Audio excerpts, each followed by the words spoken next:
অপ্রিয় দর্শক শ্রোতা, আজকে আমরা যে এসেছি আপনাদের মাঝে ঠেলাঠেলি টিভি চ্যানেলের পক্ষ থেকে।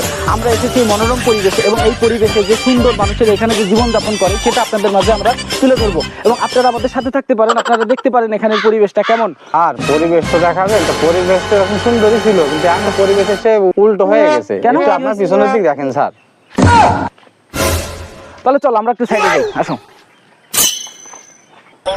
এখানের মানুষগুলো অনেক সহজ সরল, এরা বোঝে না কোথায় কি করতে হয়, কোথায় বসতে হয়, কোথায় দাঁড়াতে হয়। আমরা এই যে মনোরম পরিবেশে এসেছি, আমরা এই মনোরম পরিবেশের যে দৃশ্য এগুলো আপনাদের মাঝে আজকে এখন শেয়ার করব। এখন আপনারা দেখতে পারেন মানুষজন, আপনারা দেখতে পারেন যে এখানের মানুষজন কিভাবে জীবনযাপন করে। এখানকার ভাই ভাই একটু ওই পেশে যান, ওই পেশে যান। হ্যাঁ জি, সুপ্রিয় দর্শক, আন্তরিকভাবে দুঃখিত। এভাবে আপনাদের মাঝে আমরা বারবার বিরক্তি কারণ হওয়ার জন্য আপনারা যখন আমাদের সাথেই থাকুন, আপনারা আমাদের দূর সাউ ভিডিও আর বালের চ্যানেল